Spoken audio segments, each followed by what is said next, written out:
My own family threw a party to celebrate my retirement, before I'd ever agreed to leave. The Grand Plaza Ballroom was a glittering monument to everything they valued. A canyon of black ties and diamonds, shimmering under chandeliers worth more than most people's homes. The air itself tasted like money and unshakable arrogance. I stood apart, a ghost at their feast, holding a glass of water and watching my father, Arthur Vance, take the stage. He looked every inch the titan he believed himself to be, tan, fit, radiating the untouchable confidence of a man who'd spent a lifetime being obeyed. Beside him stood my brother Marcus, the freshly anointed heir, wearing a grin and a tuxedo that probably cost more than my first-year salary. Our mother, Eleanor, beamed from the front row like her life's work was complete. The room hushed. Arthur tapped the mic. 70 years, his voice boomed, echoing off the vaulted ceilings. It makes a man think about his legacy. He paused, the master of his domain, and placed a hand on Marcus's shoulder. That's why tonight, I am stepping down as CEO of Vance Holdings. The future belongs to my son. Polite, enthusiastic applause erupted from a crowd that knew nothing. I didn't clap. I just watched, ice in my veins. But we haven't forgotten everyone, Arthur continued, his eyes scanning until they landed on me. A slow, patronizing smile spread across his face. Victoria, come up here, darling. I walked to the stage, my heels the only sound in the sudden quiet. The audience saw the elegant daughter, the supporting player, approaching the throne. He held out a slender, silver envelope. For my brilliant girl, he announced, the mic amplifying his condescension for all to hear. Since the men are handling the heavy lifting now, I thought you could use a break. A world-class, 6-month cruise. Sail the Greek islands. Go find yourself. Maybe even find a husband. He winked at the crowd. You've earned it. A ripple of laughter swept through the ballroom. Gentle, complicit, amused at the little sister's quaint consolation prize. Marcus leaned into his own microphone, his smirk visible from the back row. Don't worry, Vic. I'll try not to run the company into the ground before you get back from your sunbathing. I took the envelope. The paper was thick, expensive. I looked at my father's proud, gloating face. I looked at my brother's smug grin. And in that crystalline moment, the last fragile thread of hope I'd clung to, that I might ever be seen as an equal, snapped. What flooded in wasn't anger. It was something colder, sharper, and far more powerful, absolute clarity. I didn't cry. I didn't storm off in a humiliated rage. That's what they expected. That's what the old Victoria, the people-pleaser, would have done. Instead, I smiled.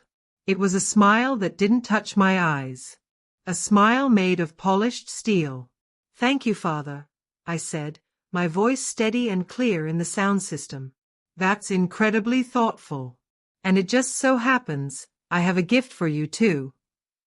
I gave a slight nod to the waiter I discreetly tipped an hour earlier. He emerged from the side, carrying a heavy rectangular case wrapped in deep charcoal silk. A flicker of confusion passed over Arthur's face, but it was quickly buried by his vanity. He loved presents, loved the ceremony of them. He took the box, his expression shifting to indulgent curiosity. Really, Victoria, you shouldn't have, he said, untying the silk cord with performative relish. He was expecting a rare bottle of cognac, a vintage watch, a piece of art for his office. Oh, but I should, I replied, my tone pleasant, almost sweet. Happy birthday. I got you a long, comfortable retirement. He lifted the lid. The smugness on his face solidified, then cracked. It wasn't a watch. It was a stack of legal documents, bound in black leather.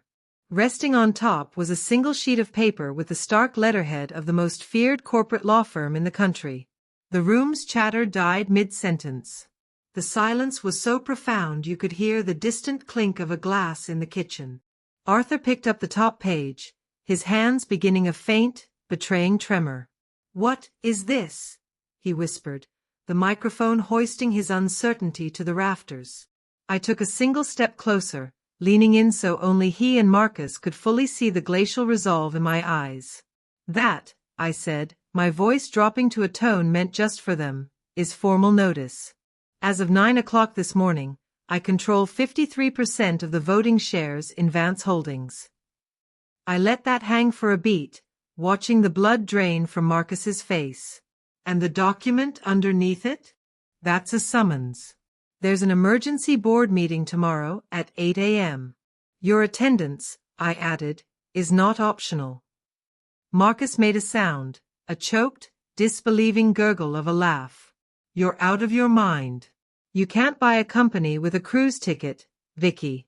What did you do, print some fake stock certificates? I turned my head slowly toward him, my expression blank. I didn't buy it with a ticket, Marcus. I bought it with the mountain of debt you and father have been hiding in the basement for the last 3 years.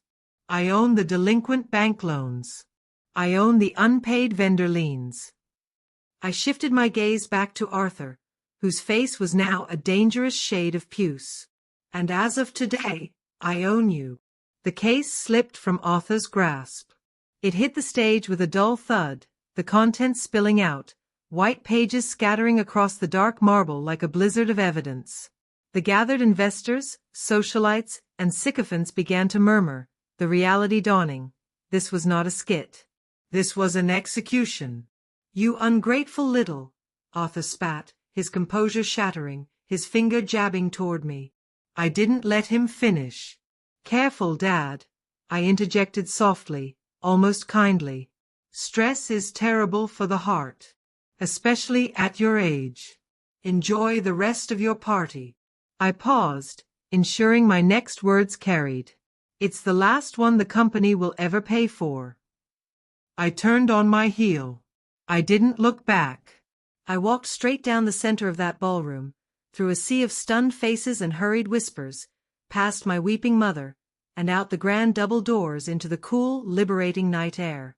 For the first time in my 32 years, I didn't feel like the spare part, the afterthought, the daughter. I felt like the architect. But this moment on the steps wasn't a beginning. It was an ending 3 years in the making. To understand why I just publicly dismantled my own family, you have to go back to the meeting where I finally saw them for what they were. The meeting where I was on being a daughter and started becoming a threat. Rain streaked the windows of my father's corner office on the 40th floor. The air conditioner hummed a constant, low dirge. A 50-page binder, dense with numbers and forecasts, sat heavy on my lap. I called it the Vance Continuity Plan. At 29, I was already a senior forensic accountant at a top-tier firm. My job was to dissect corporate corpses, find the financial tumors, and advise on life-saving surgery. 4 other Fortune 500 companies, I billed $500 an hour. For my father, I worked for free. For family. I had spent 6 months living inside the ledgers of Vance Holdings. What I found wasn't a company, it was a patient in critical condition, hemorrhaging cash. Occupancy rates across the hotel chain had plummeted. Debt was a crushing, unsustainable weight. I had charted a precise, brutal, and brilliant path to survival.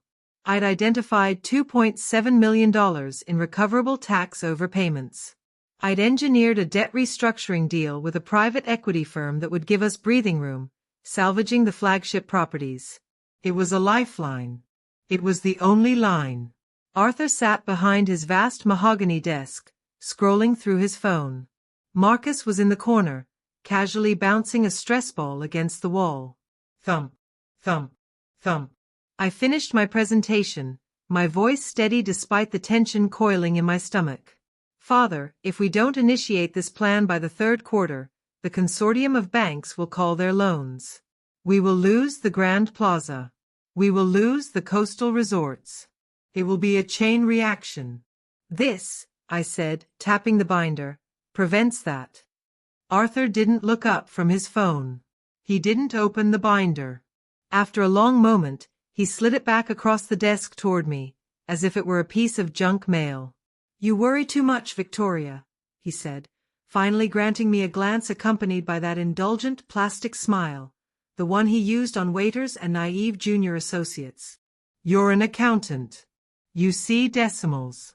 I see decades. You lack the vision, the killer instinct. He stood up, the patriarch holding court, and walked over to Marcus. He clapped a hand on his shoulder, the same gesture he would use 3 years later on that ballroom stage. Marcus here has been working on something groundbreaking. A branded partnership with a viral travel influencer collective. That's the future. That's where the energy is. Not in tax liabilities. Marcus, who had contributed precisely nothing to the meeting beyond the rhythmic thump of his bowl, grinned. Yeah, Gab. Think bigger. This is about lifestyle. Gab. The childhood nickname. Dismissive. Infantilizing. In that moment, looking from my father's willful ignorance to my brother's vacant arrogance, I didn't just hit a glass ceiling. I fell through a trapdoor. The precipice wasn't about business. It was about biology. I realized then, with a cold, sickening clarity, he didn't reject my plan because it was bad. He rejected it because it was right. And a man like Arthur Vance could not be rescued, especially not by a woman, especially not by his daughter. To be saved by me would be an admission of failure, a crack in the godlike facade. A narcissist doesn't want a partner, they want a mirror. Marcus was the perfect mirror. Hollow, shiny, reflecting back a glorious, uncomplicated image of a visionary king and his proud heir. I wasn't a mirror. I was an X-ray machine. I saw the crumbling bones, the clogged arteries, the metastasizing debt. And when you hold an X-ray up to a narcissist, they don't see your diagnostic skill. They see a threat. My competence didn't make him proud. It made him feel small. And Arthur Vance would rather burn his entire empire to the ground than feel small in front of his daughter. I stood up. I didn't argue. I didn't beg. I didn't scream, "Can't you see I'm trying to save you?" I simply collected my binder, my useless, brilliant math, and I walked out. The elevator ride down 40 floors was the longest of my life. With each descending number, a layer of my identity was stripped away. Daughter. Protector. Believer. By the time the doors opened on the gleaming lobby, I was someone new. I was an investor. And I had just been handed the most valuable insider information of all, a detailed map of the Empire's fatal weaknesses, given to me by the Emperor himself. He was so busy admiring his reflection in Marcus, he didn't notice he was selling the furniture to pay for the frame. The toxic loans he'd waved away? The vendor debts he'd ignored? The silent partners he'd ghosted? They weren't just problems. They were opportunities. They were a fire sale on Arthur Vance's ego, and I had just decided to be the sole bidder. Back in the present, the chaos of the birthday gala had moved from the public spectacle of the ballroom to the muffled, velvet-draped confines of the private lounge. It was the only place left for a screaming match. Arthur had practically dragged me in there, his fury a live wire. Eleanor was collapsed on a chaise, weeping into a sequined clutch. Marcus leaned against a rack of winter coats, trying for aloofness but failing miserably. His hands wouldn't stop shaking. "Do you have any idea what you've done?" Eleanor wailed, her voice raw. "This was your father's night. The press is outside. The board is outside. You're destroying this family's good name over what? Jealousy?" "It's not jealousy, Mother," I said, my back against the door, a sentinel blocking their exit. "It's a shareholder action." Arthur scoffed, a harsh, ugly sound. "Action? You think handing me a box of paperwork makes you a CEO? You're hysterical, Victoria. You're having a tantrum because you didn't get the big chair. It's embarrassing." "You can't buy a company with a vacation, sis," Marcus sneered, finding a sliver of his old bravado. "Our lawyers will tear your cute little documents to shreds. By Monday, this will be a funny story we tell at the club." I looked at them then. Really looked. And I saw it, the absolute, unshakable conviction that I was bluffing. That this was a temporary outburst from the emotional woman. They were terrified, yes, but deeper than the fear was the bedrock belief that they were untouchable and I was, ultimately, irrelevant. That belief was their final, critical mistake. It was the green light. I didn't buy the company with a vacation, It was the permission Marcus, I needed to stop holding back, my voice dropping into a calm, deadly register. And I didn't buy shares on the open market. That would have been too expensive, too traceable. I took a step toward Arthur. See, Father, when you ignored my plan 3 years ago, I realized your problem wasn't just cash flow. It was credibility. You'd stopped paying the people who built your hotels. You'd stiffed the companies that laundered your linens. You'd leveraged company assets to buy your jet. There were a lot of very angry, very motivated people holding Vance debt. People who were desperate to get anything back. I reached into my clutch and pulled out a small, leather-bound notebook. So, I visited them. I opened the notebook, the pages filled with precise, handwritten notes. I found the head of Coastal Builders.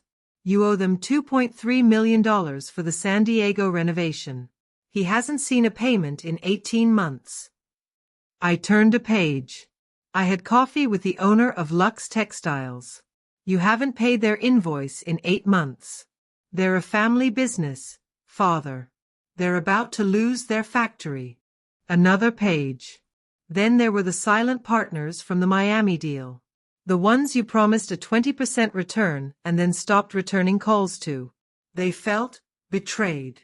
Arthur's face was a stone mask, but a muscle twitched in his jaw. Marcus stared at the floor. These people weren't just creditors, I continued, closing the book with a soft snap. They were hostages to your arrogance. And they were ready to deal. I bought their debt. Every last note, every lien, every defaulted contract. I purchased it for pennies on the dollar because, unlike you, they trusted me. They'd seen my work. They knew I was the only one who understood the numbers well enough to actually fix this. You can't do that, Arthur whispered, the bluster gone, replaced by a dawning horror. I did, I said, the words flat and final. And because Vance Holdings is in technical default on every one of those obligations, a fact you've been hiding from the board with creative accounting, the terms allow for debt-to-equity conversion. I triggered those clauses. As of this morning, the conversions are processed and filed with the SEC. I didn't just buy your company, Dad. I foreclosed on your vanity. The silence in the courtroom was suffocating, thick with the smell of wool and despair. Marcus finally lifted his head, his eyes wide and childlike. Dad? Is that true? Arthur didn't answer him. He was staring at me as if I were a stranger, a dangerous animal that had wandered into his garden. The terror in his eyes was the first real respect he'd ever shown me. But I wasn't finished. The debt was the lever, but a lever is just a tool for prying something open. I didn't want to pry. I wanted to demolish. You think this is about bad loans? I asked, my voice so quiet they had to lean in to hear. Bad loans are a civil matter. What I found 4 months ago, that's criminal. I saw Marcus flinch, a full-body recoil as if struck. He knew. While I was quietly buying up your liabilities, I continued, advancing on Marcus, I did a forensic dive into the operational budgets. One line item screamed, consultancy and brand development, $35,000 a month, paid to a firm called Summit Ventures in Delaware. I stopped an arm's length from him. He smelled of sour champagne and cold sweat. I pulled the corporate registration for Summit Ventures, Marcus. It's a shell. A P.O. box and a filing fee. The registered agent is your old fraternity brother, Ben Shaw. Eleanor gasped. Marcus, what is she talking about? It gets better, I said, turning my gaze back to Arthur, who had gone very still. I followed the money. It flowed from Vance accounts to Summit Ventures, and then, within hours, it was wired out again. To 3 different offshore sports betting sites. and to a private gambling creditor based in Macau. I let the words hang in the thick air. You weren't spending $35,000 a month on marketing, Marcus. You were laundering your gambling losses through a fake company. Marcus's voice was a strangled whisper. It was a temporary cash flow issue. I was going to pay it back. That's embezzlement, I said, the word crisp and legal in the plush room. That's wire fraud. That's 10 to 15 years in a federal prison. I took a final, deliberate step toward my father. But here is the part that broke me. Here's the part that made me decide to take the empire instead of just saving it. I locked eyes with him, refusing to let him look away. I audited the payment authorization logs. I found the digital approval signatures on every one of those monthly wire transfers to Summit Ventures. I paused, ensuring the next words hit their mark. You signed them, Father. Every single one. You knew. You knew he was stealing from the company, from the shareholders, from the pension fund, from me, and you signed off on it, categorizing it as a marketing expense to cover his tracks. Arthur's silence was louder than any denial. His jaw was clenched so tight I thought the bone might crack.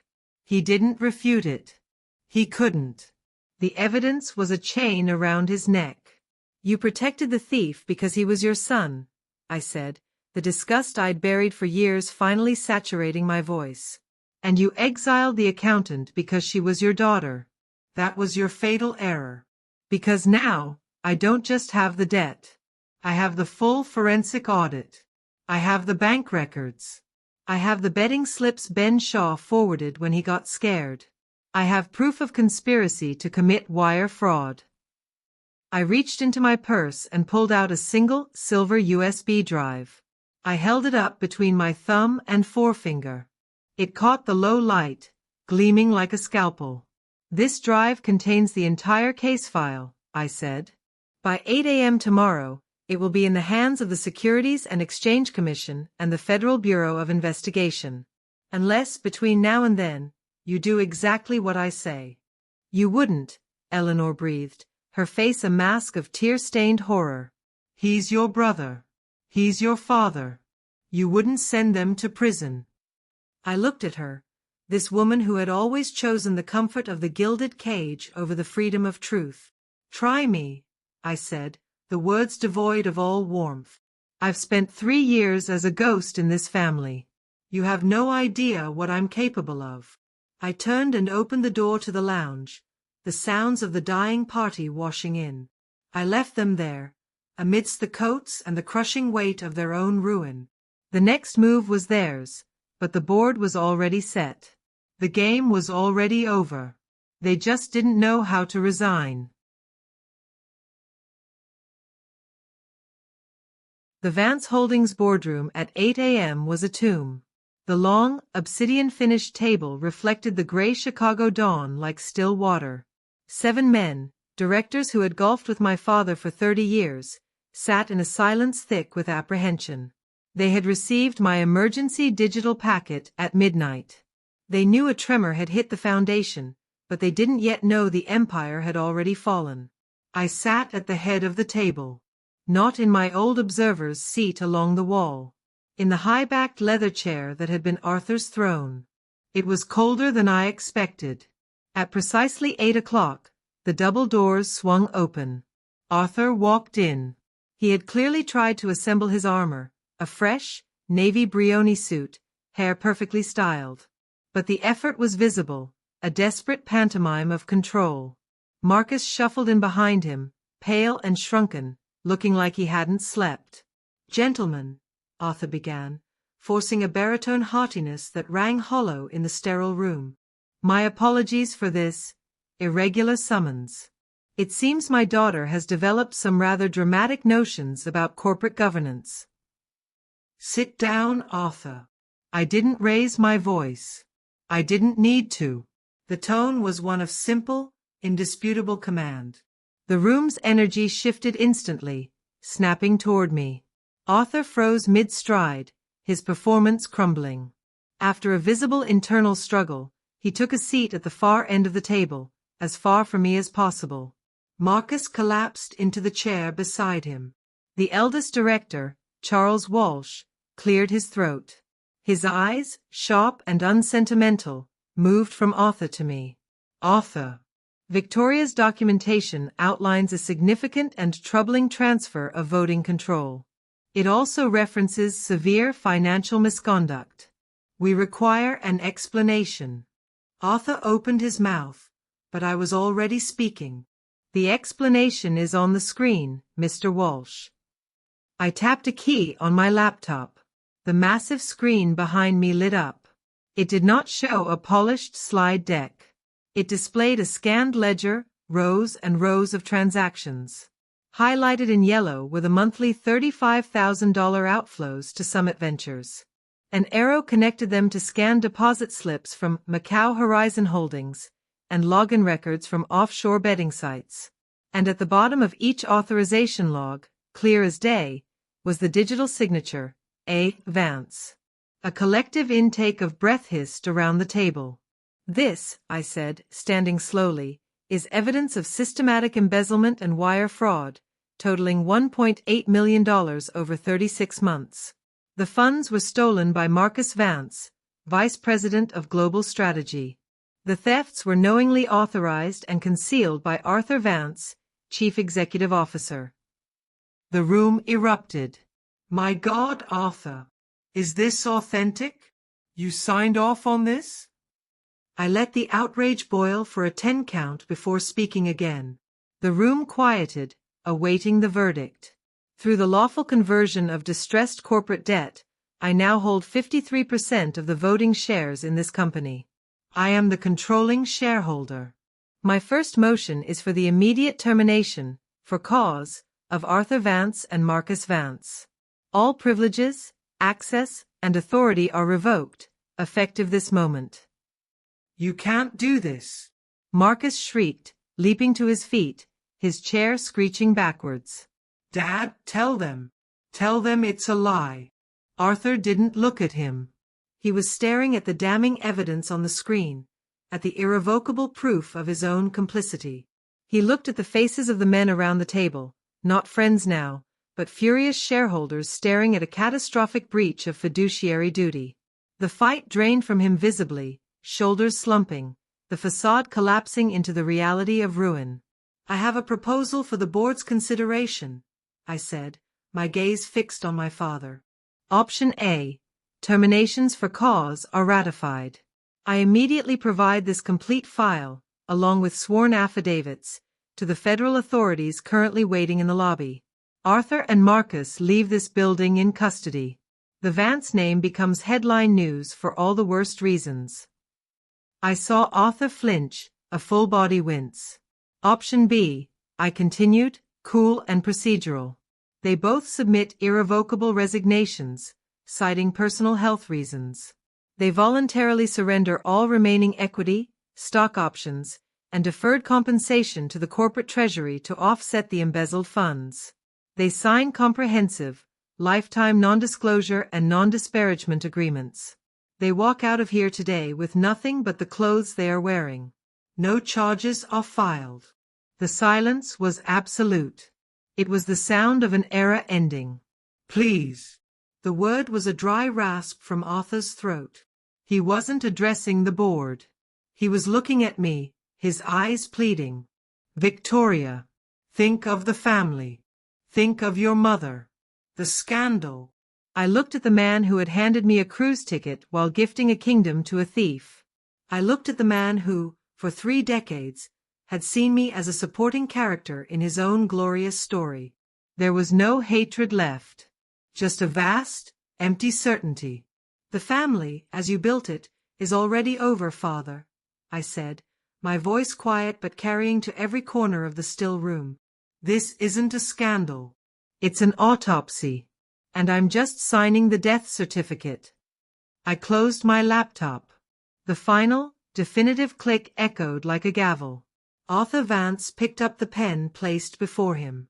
His hand trembled so violently he could barely grip it. He didn't look at anyone as he signed the resignation documents. Marcus, sobbing quietly, did the same. They stood up, two hollowed-out men, and walked toward the door without a word. No one spoke. No one said goodbye. The door side shut behind them. I sat back down in the leather chair. It was still cold, but it was mine. Asterisk. It has been 8 months since that morning. Arthur and Eleanor live in a comfortable, 3-bedroom villa in Sarasota. I pay the mortgage and a modest, fixed monthly allowance. It is enough for golf and dinners out, but not enough to buy influence or fund a comeback. They are comfortable, contained, and quiet. My assistant screens their calls.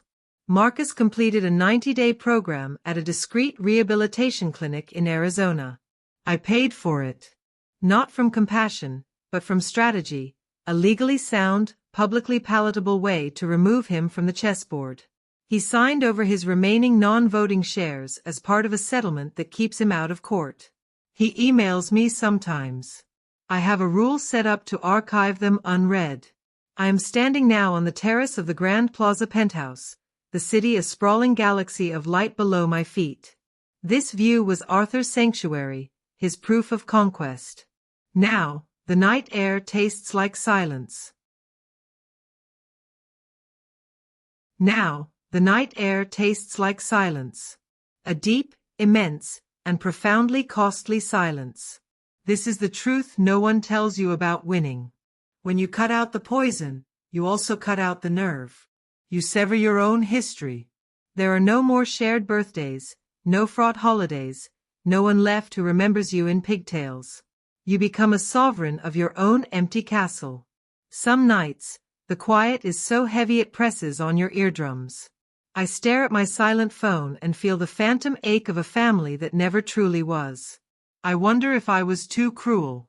I wonder if there was another path. But then I remember the laughter in the ballroom. I remember the weight of that silver envelope. I remember 3 years of being a ghost in the halls of my own family's company, watching them steer the ship toward an iceberg while praising the view. And I realize this quiet isn't loneliness. It's peace. It is the sound of no one laughing at you. It is the sound of no longer begging for a seat at a table where you were only ever meant to be part of the decor. I didn't lose a family. I survived a system designed to consume me. I built my own table from the wreckage of theirs. And while I may sit at it alone, every grain of wood, every nail, every inch of it, I earned. I take a sip of whiskey. A 50-year-old single malt Arthur had been saving for a special occasion. It tastes of oak and smoke, and a victory that is quieter and lonelier and more real than I ever. If this story of quiet calculation over loud entitlement resonated with you, if you've ever been underestimated, overlooked, or told to be content with a consolation prize while others took the throne, then this channel is for you. Winds of Thought is dedicated to dissecting the psychology of power, the architecture of resilience, and the hidden strategies behind stories just like this one. We believe true strength isn't about the loudest roar, but the sharpest observation. The most powerful moves are often made in silence, long before anyone else even realizes the game has begun. I want to hear from you. Was Victoria's choice justified, or was the price of that empty boardroom too high? Could there have been another way? Drop a comment below and let's start a conversation. Your perspective is what makes this community more than just a monologue. If you want more layered narratives that explore the cost of ambition, the complexity of family, and the quiet wars fought in boardrooms and living rooms, then please hit the like button. It's the single biggest signal you can send to help this channel grow. And of course, subscribe to Winds of Thought and ring the notification bell. We're just getting started, and I'm building a playlist of deep dive stories designed to make you think, question, and see the hidden patterns in the world around you. Finally, if you know someone who needs a reminder that their worth isn't determined by the box others try to put them in, share this video. Share it with a friend who is quietly building their own table. Share it with the one who needs permission to stop asking for a chair and start gathering their own materials. Thank you for watching, for thinking, and for being part of Winds of Thought. Until next time. Could have imagined.